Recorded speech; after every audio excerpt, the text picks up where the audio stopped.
एक बार की बात है। एक छोटे से गांव में एक मजदूर रहता था। वो रोज मिट्टी खोद कर निकालता, अपने गधे पर लादता और उसे बेच दिया करता था। तो एक बार जब वो मजदूर मिट्टी खोद रहा था, तो मिट्टी खोदते खोदते उसे उस मिट्टी में से एक कीमती हीरा मिलता है। लेकिन उस मजदूर को नहीं पता था कि वो बहुत ही कीमती हीरा है। तो उसने उस हीरे को अपने गधे के गले में बांध दिया।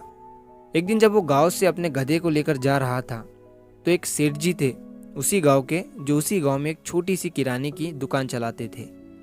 तो उन्होंने जब उस गधे के गले में उस हीरे को देखा, तो उस मजदूर से पूछा कि ये तुम्हारे गधे के गले में क्या है, बड़ा चमक रहा है।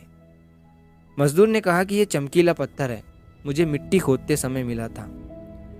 अब सेठ जी को वो चमकीला पत्थर पसंद आ जाता है और सेठ जी उस मजदूर से उस चमकीले पत्थर को 50 रुपए में खरीद लेते हैं और वो उस चमकीले पत्थर को अपने दुकान के तराजू पर लगा देते हैं। अब जो भी सेठ जी की दुकान पर आता, उस चमकीले पत्थर को देखकर उसकी बहुत तारीफ करने लगता। तो एक बार एक जौहरी सेठ जी के दुकान पर आता है और जब वो उस कीमती हीरे को सेठ जी के तराजू पर लटका हुआ देखता है, तो वो जौहरी समझ जाता है कि ये कीमती हीरा है। वो सेठ जी से पूछता है कि ये क्या है और इसे आपने तराजू पर क्यों लटकाया हुआ है। सेठ जी उस जौहरी से कहते हैं कि ये एक चमकीला पत्थर है, मैंने एक मजदूर से 50 रुपए में खरीदा था। वो जौहरी सेठ जी से कहता है कि क्या तुम इस चमकीले पत्थर को मुझे बेचना चाहोगे। सेठ जी उस जौहरी से कहते हैं कि अगर तुम इसे खरीदना चाहते हो तो मुझे 100 रुपए दे दो और इसे ले जाओ। अब वो जौहरी जो था वो बहुत ही कंजूस था। उसने सेठ जी से कहा कि मैं इस चमकीले पत्थर के तुम्हें 80 रुपए दे सकता हूँ, चाहिए तो बोलो, नहीं तो मैं जा रहा हूँ। सेठ जी अपने 100 रुपए पर ही अड़े रहे और वो जौहरी ये सोच कर वहाँ से चला गया कि आज सेठ जी नहीं मान रहे हैं, कल आऊँगा और सेठ जी को 90 रुपए देकर वो हीरा लेकर चला जाऊँगा। लेकिन हुआ कुछ ऐसा कि उसी दिन शाम के वक्त एक दूसरा जौहरी उसी गांव के रास्ते से जा रहा था और अचानक उसी गांव में उसकी गाड़ी बंद हो जाती है।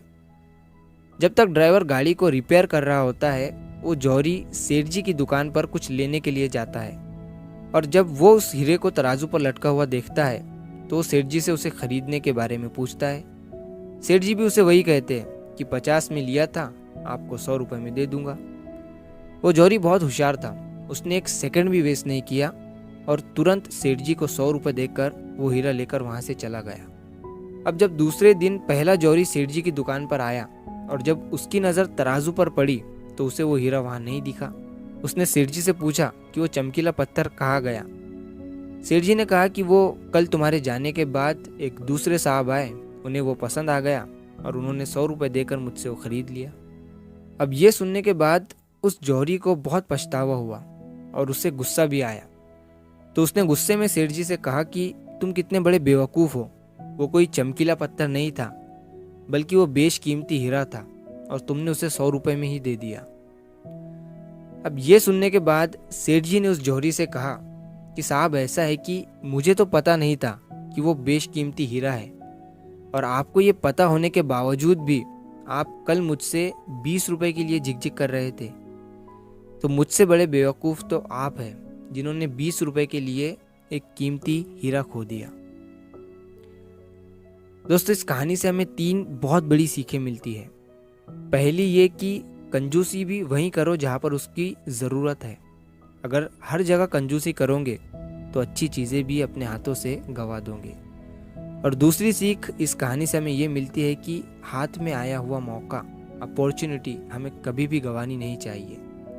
अक्सर करके हम अपने आप को ब्रिलियंट समझकर कई सारे मौके हाथ से गंवा देते हैं। और तीसरी सीख हमें इस कहानी से ये मिलती है कि कभी भी काम को कल पर मत टालो।